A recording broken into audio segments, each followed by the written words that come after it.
You wanted the best. You've got the best podcast. The hottest podcast in the world.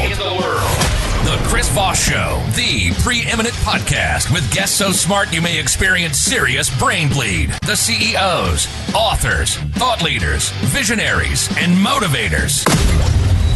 Get ready. Strap yourself in. Keep your hands, arms, and legs inside the vehicle at all times, because you're about to go on a monster education roller coaster with your brain. Now, here's your host, Chris Voss. Luke Voss here from thechrisvossshow.com. Ladies and gentlemen, the shrill lady singer that makes it official. Welcome to the oldest podcast, still broadcasting daily. There's only a handful of us still left that are like 15, 20 years old, and we're the only ones still operating daily, to our knowledge. So we haven't been able to find anybody since. Talked to all the hosting, and everybody claims we can make that claim. So there it is. So going on 17 years and 3,000 episodes of the Chris Voss Show, what can you do? But refer the show to your family, friends, and relatives. Subscribe to the show at goodreads.com/Chris Voss, LinkedIn.com/Chris Voss, YouTube.com/Chris Voss, and .com/Chris Voss. Opinions expressed by guests on the podcast are solely their own and do not necessarily reflect the opinions of the host or the Chris Voss Show. Some guests of the show may be advertising on the podcast, but it is not an endorsement or review of any kind. Today we had an amazing young man on the show. We're talking about his book called The End of Us, a story of death, deception, and China's deadly grip on U.S. healthcare by Tony Paquin, who joins us on the show. We're going to get into it with him, find all the deets and stories and all the interesting tidbits of what he's experienced and all that good stuff.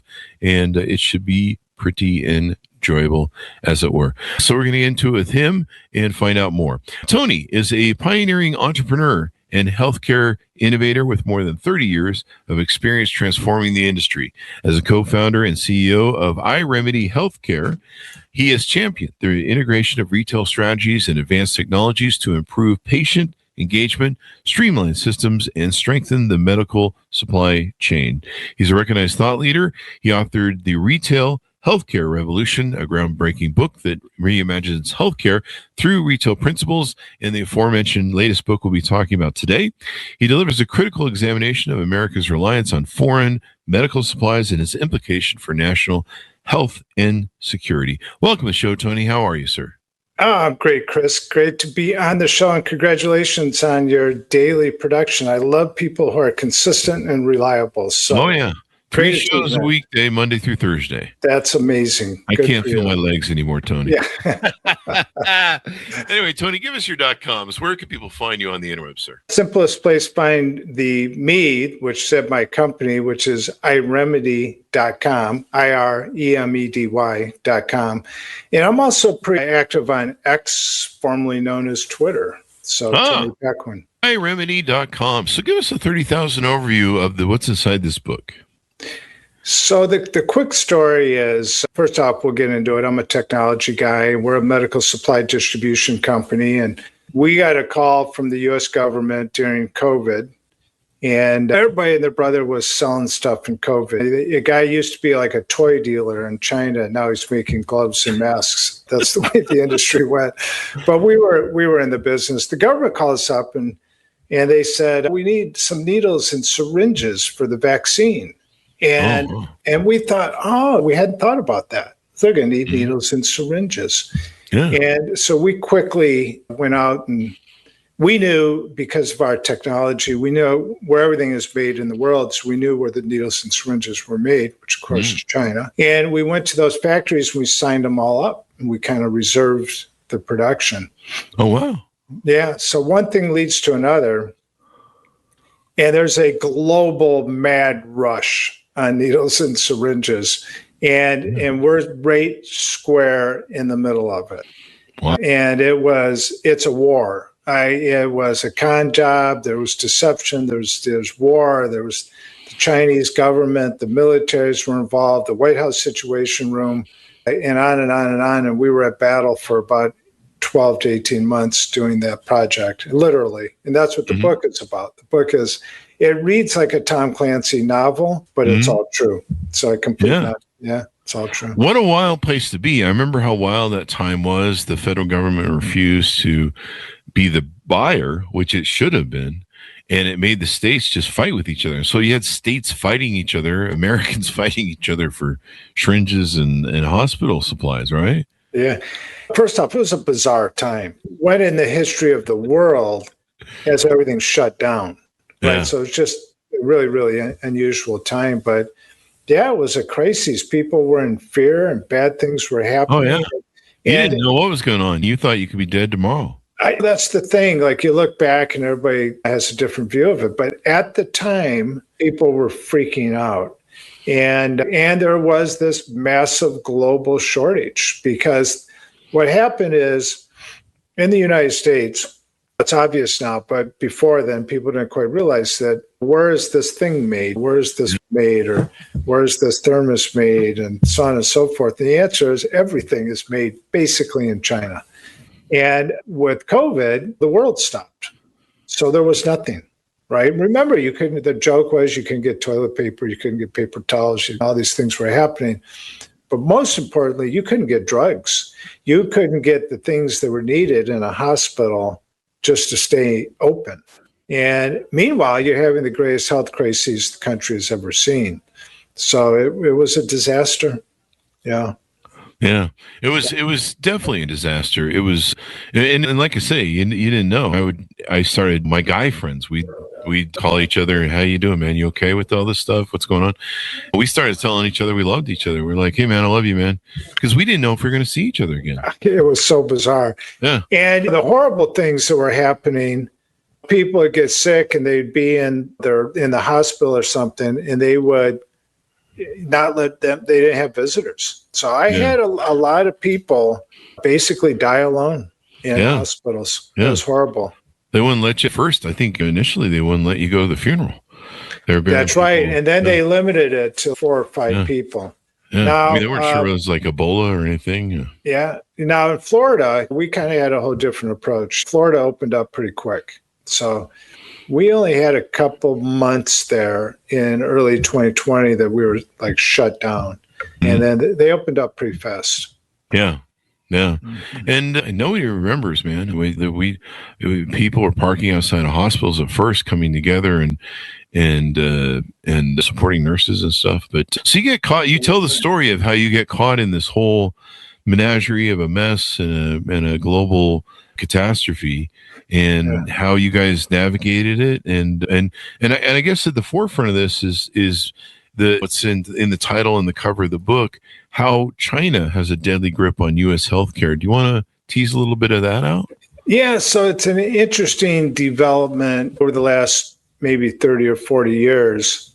Like everything else, healthcare globalized, and people go to make drugs and they go find the cheapest place to make those drugs, and they move them to China.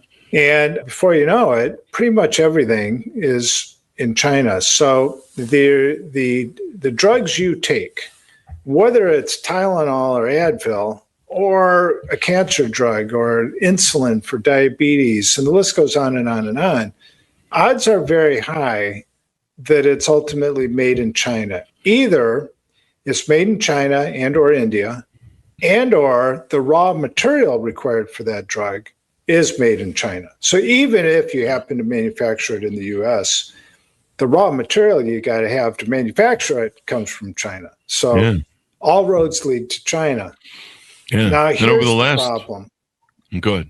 Go ahead. No, go ahead. Over the last, I don't know, 20, 30 years or so, China has been making inroads in mineral-rich places like Africa and different places to try and corner the market on these rare earth metals and organics, I guess. And so they've done a really smart move about seeing that you can't really cut them off now, because you need that material for chips. We kind of saw. There was a bunch of companies that we did reviews for back then, and they were like, "Chris, we can't get our products sold or out because we can't get the chips." And it was amazing how much chips went into everything. Just stupid stuff that you're like, "You have chips in your backpack?" Oh yeah, we got everything's technology. Yeah. It was like, wow, okay. And just people ground to a halt. Production wise, yeah. The scary thing is, so we came across this, and it's a really amazing story. We had at one point the Saudis arrived at our manufacturing facility with an SUV full of gold bullion to bribe the loading dock guy to steal our inventory. So really? So that kind of stuff was happening. Holy crap. So it was wild and crazy, and we can talk all about that. There's all kinds of stories about that. But the interesting thing when we wrote the military book, protection for syringes. I'm telling you, and we couldn't get them on jets. And no, it was no joke. We woke up one morning and had a call. Every morning at 5 a.m., I'd get up and I'd have a call because it's 5 p.m. in China. So I'd be like, okay, what happened overnight?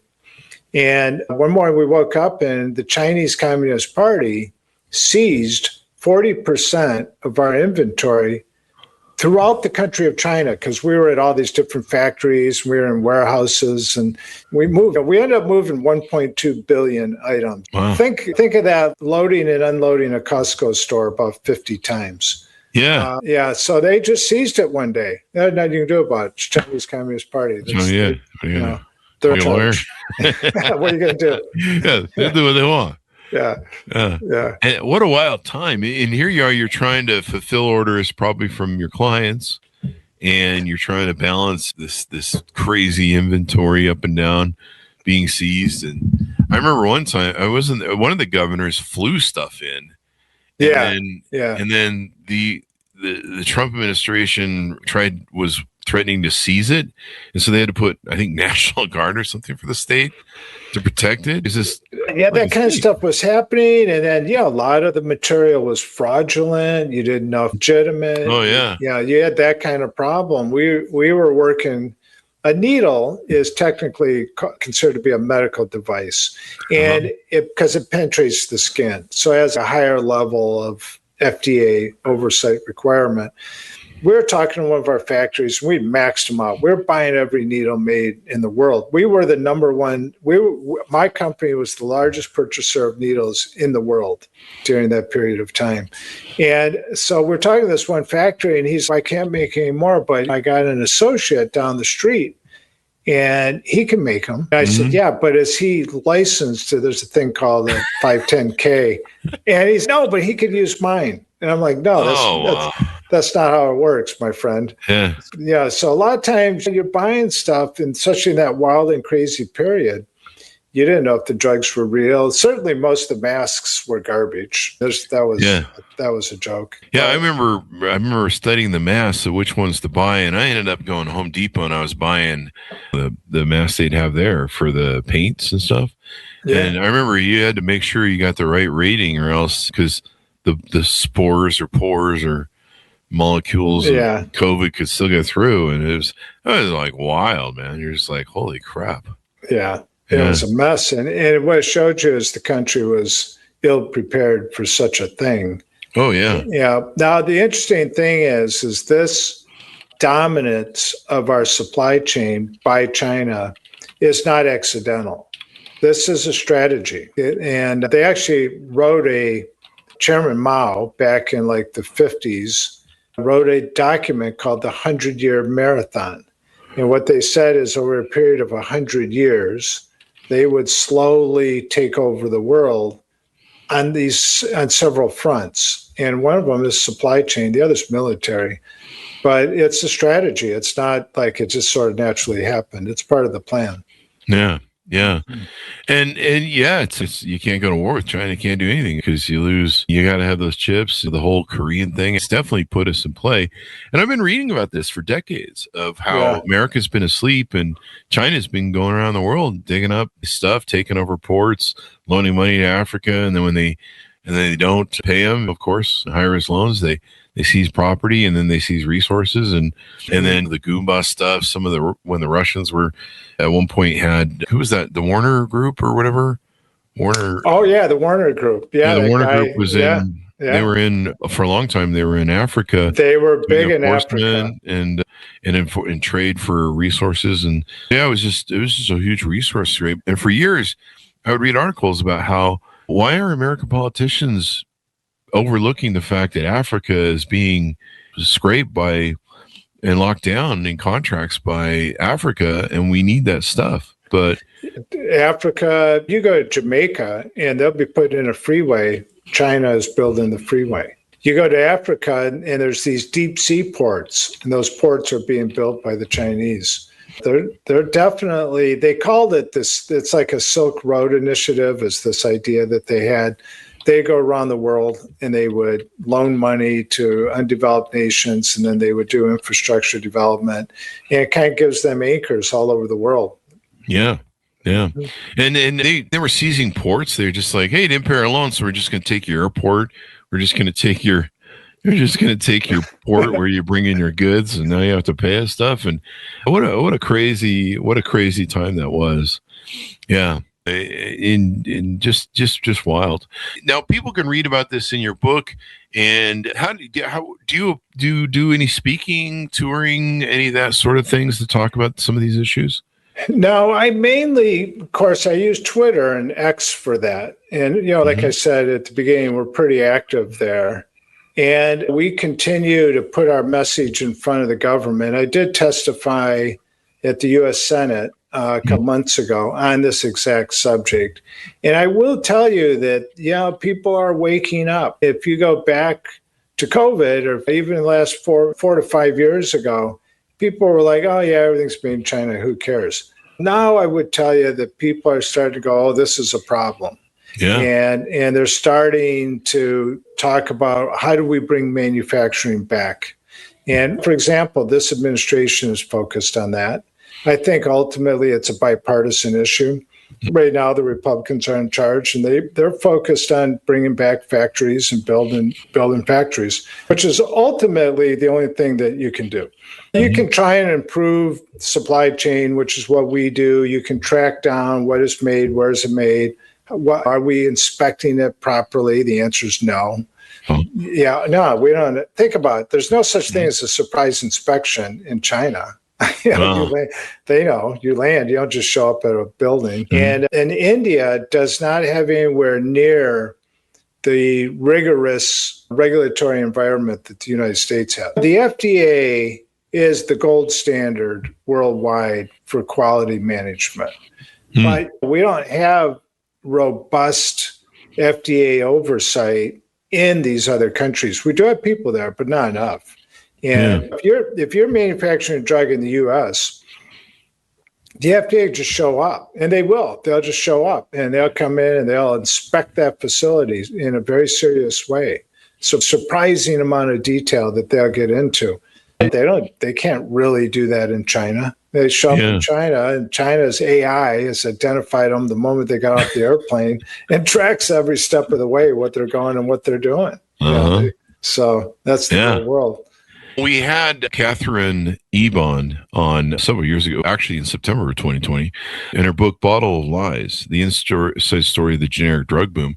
And she talked about the things you're mentioning, where she tracked for 10 years the China drugs, the drugs made in India from generic drugs, and the ingredients they use and their preparation and all that stuff. And boy, my mom read that book and she won't ever order generics again.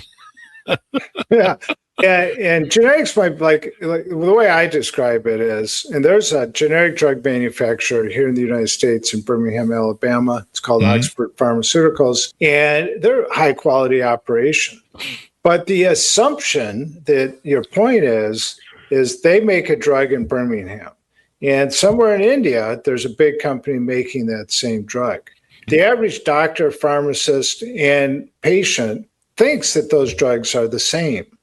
But they're not. They're they're different raw materials, different processes, different quality control, and really dramatically, you don't know what's in that drug in India. You don't know if it's diluted or contamination, and there's factors on how fast does the drug dissolve. It's a science. You take that, and there's been a lot of studies that will show that patients taking drugs from India versus patients taking the same drug made in America, they're going to have different outcomes. Really?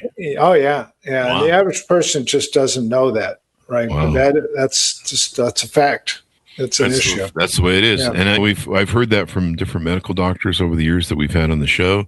And and kind of known, I don't know where I learned it from, 60 Minutes or something, but I was kind of known that that they sometimes on generics they leave out some of the key components that are what you pay for. Some generics they're pretty much the same. It's kind of wild, but you have to question what sort of ingredients went into it, and like you said, the prep. I think she found Catherine Ebaum in her tour of India and stuff found just deplorable safety conditions and health conditions. Like this in your drugs. The story I tell is if the FDA goes to Oxford and Birmingham and they're going to inspect it, drugs are made in something called a clean room, as you would expect. And you would hope. They would hope. And when they make the drug, they make all these drugs, and then they're going to make a different drug.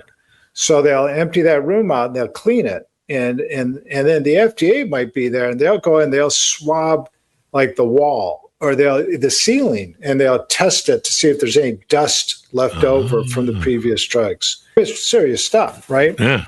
In India, they've had cases where they show up and it's not a clean room. There's a hole in the roof and a rain's coming in, landing in a bucket. Okay. That's just hydration, right? Yeah, it's extra water. Hey, it's fresh water. Okay.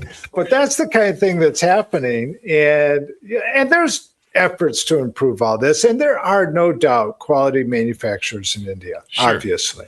But you don't know. And ultimately the answer is to move it back to the US. So on the one hand, in India, you don't have the quality controls that you do in the US or in China. And the reason is their political system is different. Each state that we would call it in India is kind of like its own country. They have their own language, their own laws, their own regulations. So they don't have a national standard. China, on the other hand, because it's a totalitarian society, everything's under control by the master central party. So their quality can be pretty good, but they're not our friends. We're essentially at war with China. That's our fact. And so our drug supply is controlled by our adversary. That's kind of the deal. Now, again, there's good companies there. There's good people there. All those things tend to be true. But we're just talking about, as a nation, their values don't align with ours. And they frequently work against us on the global stage. And of course, the ultimate challenge will come with Taiwan. Eventually, they're going to want those semiconductors, which are coming out of Taiwan. And they view Taiwan as China in their definition of China. So, we're going to be in a position. We have this sort of complicated defense agreement where, in theory, we would help defend Taiwan. It's not really a treaty like, say, NATO, but there is this sort of defense support agreement. Yeah, but I wrote a chapter in my book. We sort of did a war game that said, if China invades Taiwan and then we come flying to the rescue with a couple of aircraft carriers, all China has to say is, you guys need to turn those aircraft carriers around and go home, or we're going to cut off your drug supply. Yeah. And 1 million Americans will start suffering and dying within about 3 months because they have about 2 to 4 weeks worth of drugs on hand. And things like blood pressure medicine, that can be catastrophic. People start having heart attacks and stuff.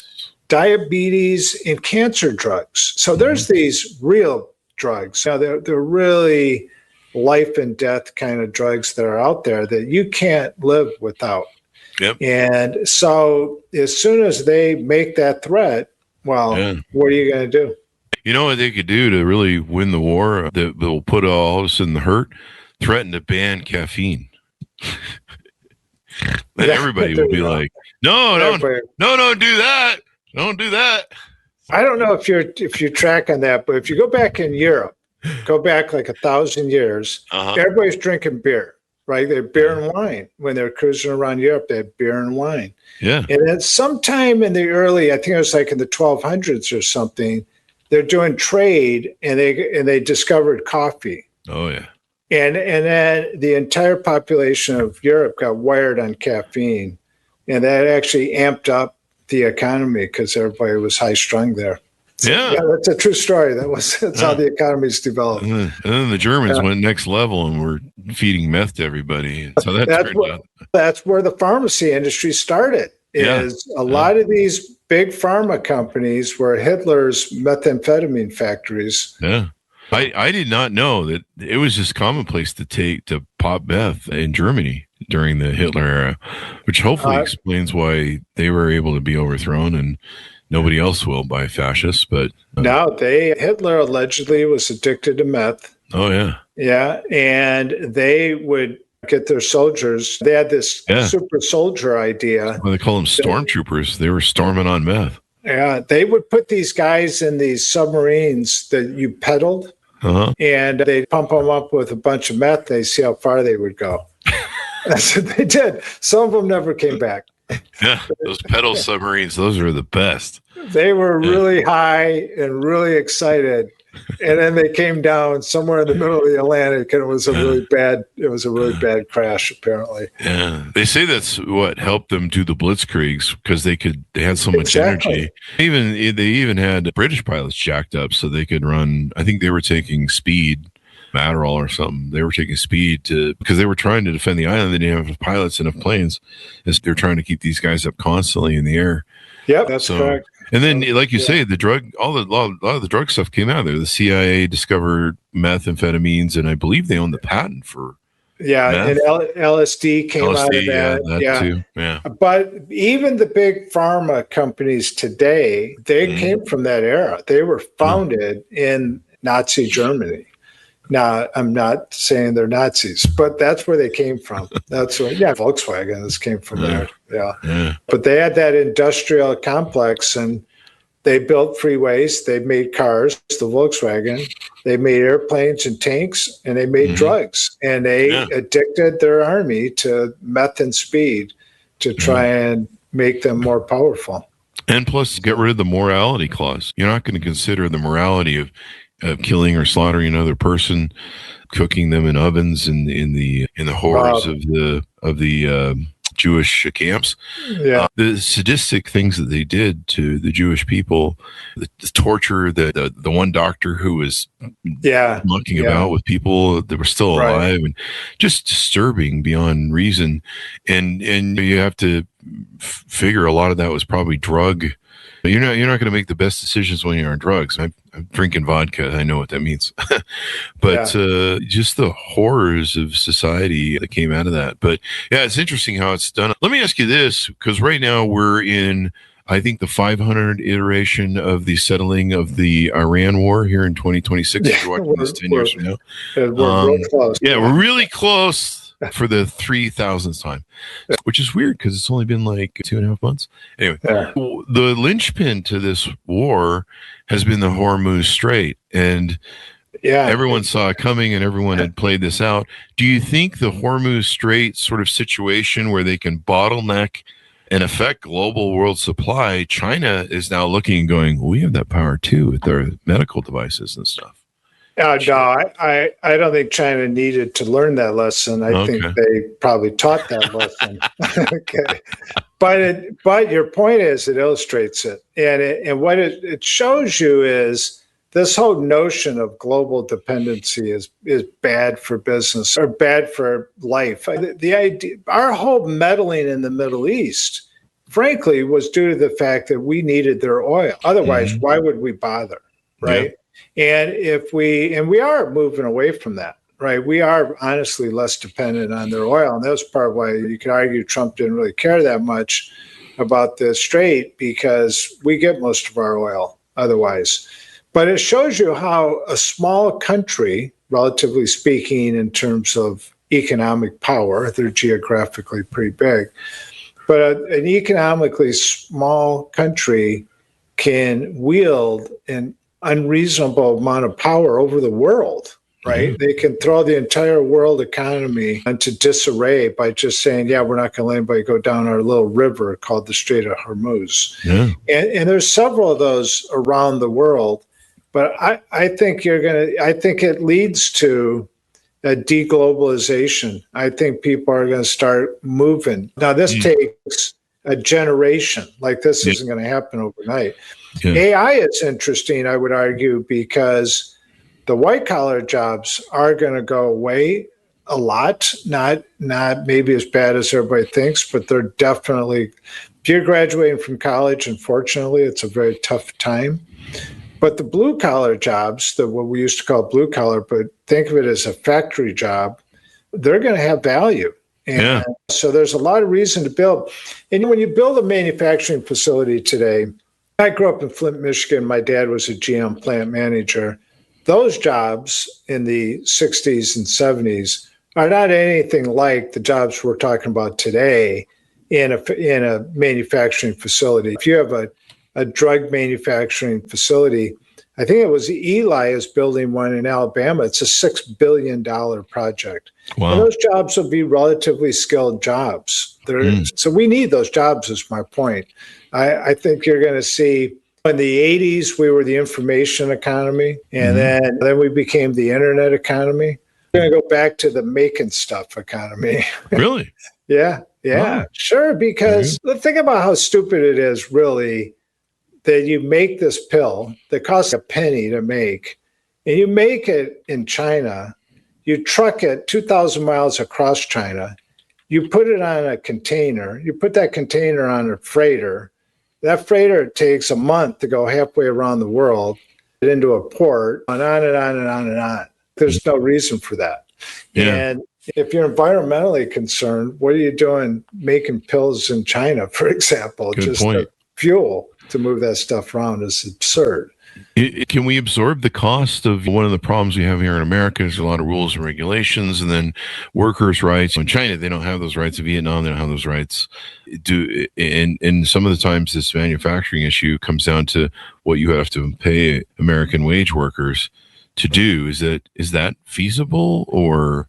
Yeah, because there's two big factors. That high cost thing you're talking about is a bit of an illusion. Oh, okay. Yeah, and here's why. There's two big factors that impact that. One is the logistics. If I make something in Alabama and I'm shipping it to Kentucky, it's going to cost me about $20 to put a pallet on a truck and run it across the state. It's no big deal. I put that pallet, when these things are made in China, they're not made by the ports. China's massive. It's like making it in Kentucky and shipping it to LA to put on a ship to go halfway around the world. So the logistics and distribution layers add a ton of costs. They add 25 to 30%. You don't have those costs when you make in America. The other thing is you don't really have that many people in these factories anymore. Yeah. So you got my dad's factory at GM had 18,000 people. Okay. If you were going to build that factory today, it would probably have 2,000, 3,000 because automation and robots and modern technologies, you just don't have all those laborers that we think of that we had in the 70s and the 80s and the 90s. Things are far more automated today. You still need people though. You gotta run the robots. You gotta run the automation. There's still jobs to do, but you don't need as many people. So labor isn't that big of a part of the cost overall as it used to be. There's still challenges. It's not an easy thing to solve, but it's not the problem that it used to be. Yep. That's interesting then, because they're trying to bring manufacturing back, but that's one of the big things. But I don't know. Maybe we should have put immigrants in the fields working in the factories for medical stuff or something. I don't know. We have such a weird dynamic in this country of how we want low prices and we want those Walmart low prices, but we don't want to trade sometimes stuff for it, or everything's about low price. Yeah, no, you're exactly right though. Right, the whole economy went low price. What's the cheapest thing? And then Walmart goes to China and they just buy everything. And that's the way it worked. But that's just not going to work going forward. You're going to see that change. Now, cheap stuff like this mouse pad on my desk, like who cares? Yeah, it can come from China. But that's different than your drugs. Yeah, you're not putting it in your body. Yeah, semiconductors, medical devices, key technologies, those things I think you're going to see move home. What do you think about? I had a question lined up for you. The safety of those drugs. I think they have forever chemicals now and forever particles now. Are those finding their ways into these drug systems that aren't secure and held to the highest standards? Well, of course they are, right? And you go back to your biggest problem with India, arguably, is you just don't know the answer to that. And think about how absurd that is, right? That's just insane. You got some medical issue, and I'm worried about people are worried about the plastics in their thermos. Little do they realize they have no idea what they're putting in their body, right? And that's the biggest problem is, and then at the end of the day, you won't know until you move it here. Yeah, remember there's the controversy around where did COVID come from, right? Yeah. The Wuhan lab thing. And in the end, it came from the Wuhan lab. We've all sort of agreed that that's where it came from. The next question would be, was it on purpose or not, right? Yeah. How nefarious was it? But it did come from the Wuhan lab. We ran an analysis one time that in surgical gloves, there's powder frequently. There's a couple different types. So let's just put powder on because it's easier to put the glove on. China could easily just poison that powder, ship over 10 million gloves, and we'd be toast in about a month. Especially if it was highly spreadable disease. Oh, think about it. Or even a chemical contamination. You just wouldn't know. Would they? Are they nefarious? Are they evil? We have all those debates. But is it a risk you really want to take? Yeah. They do take on our money, but they're using that money, of course, to build armies and the biggest navy in the world and all this. So what happens is, it's a bizarre thing, right? So what happens is we send billions of dollars to China. China then builds military in the Navy, as you pointed out. We build something like 2 or 3 ships per year, and they build 50. Yeah. Right? So they build up their military. Then the response is we have to counter that. So we build our military. Yeah. So it's like we're creating our own problem. The nuclear race, arms race. Yeah, except that I'll get more bombs than you, even though one of these could just destroy everything. Yeah, but the difference is when we did like with the Soviets, and we had the nuclear arms race, we weren't sending them the money to make the nuclear bombs. Which we then had. That's the difference. Good point.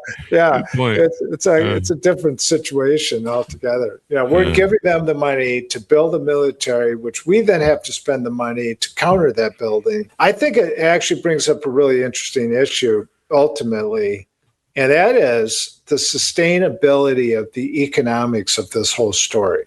Yeah. We are going broke. And how much further can we take that model that you just described? One of the reasons we're broke is, one is the high cost of healthcare. We're out of control on our healthcare costs. Oh, God, yeah. Yeah. And then 2 is the high cost of our Defense Department, which is caused by the fact that we're enabling our adversaries to build up their military, and we have to counter that. Yeah. Right? There seems to be a lot of people making money investing in buying stocks in wars right before wars are announced. That seems to be another big thing that's kind of an interesting thing. And we've got people that are gaming the war things out. Recently it came out that for some reason, hours or minutes before Trump makes an announcement, somebody's gaming the war stocks, right? Yeah. And it's crazy. And that whole thing where Congress can buy stocks needs to end too.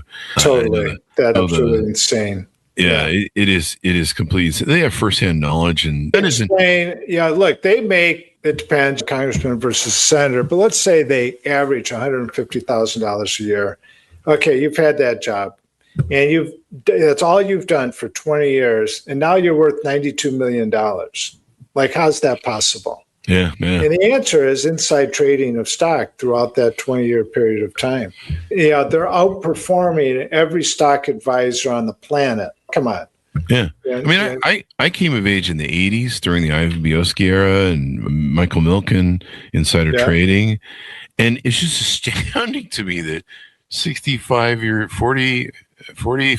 later, so 40 years later, basically, they're still allowed to do it. Well, no one else is. You can go to jail for insider trading from any corporation, but if you have senator, like you said, or House member on your thing, look, Martha Stewart did a fairly minor thing, and they sent her to prison. Oh, yeah. Okay. Meanwhile, Nancy Pelosi, who you can't tell me that like she's a stock whiz, all right, and she pounds out $50 million worth of profit, and it just makes no sense. It's across the board. It's and the right move is elected officials not be able to play the stock market. Yeah. And that's half the reason they want to stay here. They always promise, we're going to do term limits. We're only going to go in for one term. We're going to do term limits. And they get in there and stay forever. And it's because they're making all this money, I'm sure. If you go back 20 years, I ran for U.S. Congress during this era. Really? Yeah, Newt Gingrich had this contract with America. And if you remember, part of that was term limits. He was a term limits guy. In order to do term limits, though, I think you have to have a constitutional amendment. So it's very difficult to pull off.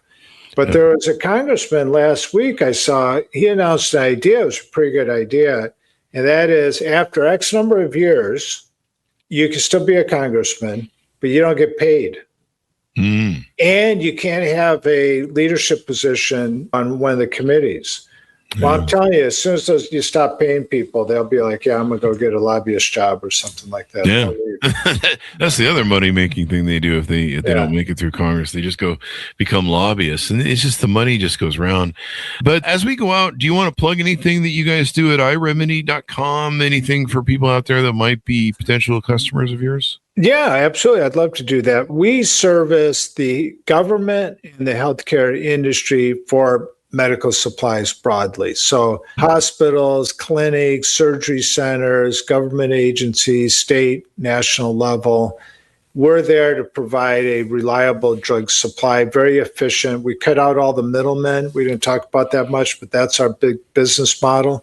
We buy from the manufacturer. We deliver directly to the end user. So that's a very big part of what we do. And meanwhile, the book is a big deal. I'd love for people to read the book. I am on a mission to promote this idea of improving our national security and quality of our drug supply and moving factories back to the U.S. I'm sort of known for that. And the more we can build that up, the better, because I'm doing my absolute best to influence the public policy people in Washington, D.C. to make changes. So follow me on Twitter and read the book and visit us at iRemedy. Would be fantastic. Thank you very much for coming on the show. We really appreciate it, man. Wonderful stuff, Tony. Thanks, Chris. And hopefully you can educate people and maybe get some of our politicians to change the rules, because they can pass some laws on this stuff. They can just all agree to get along and stuff. Yeah, do what's good for the American people instead of money. There's a lot of guys seriously working it. There are good people in Washington, D.C., and they're trying to get some stuff done. I testified on Senator Scott's committee. He has this Senate Committee on Aging. He's seriously focused on this. There's people who are focused on it, but man, it's tough. It's a hard to make changes like this. Yeah. Yep. It needs to start being about the American public's interests as opposed to big money, big corporations. But they're Citizens United. What can we do? So thank you very much, Tony, for coming on the show. We really appreciate it. Thanks, Chris. Thank you. And the order up his book, wherever fine books are sold, it's called The End of Us, A Story of Death, Deception, and China's Deadly Grip on U.S. Healthcare. Thanks so much for tuning in. Go to goodreads.com/Chris Voss, LinkedIn.com/Chris Voss, Chris Voss 1, the TikTok, and all those other crazy places in it. Be good to each other. Stay safe. We'll see you next time. You've been listening to the most amazing, intelligent podcast ever made to improve your brain and your life. Warning, consuming too much of the Chris Voss Show podcast can lead to people thinking you're smarter, younger, and irresistible sexy. Consume in regularly moderated amounts. Consult a doctor for any resulting brain bleed.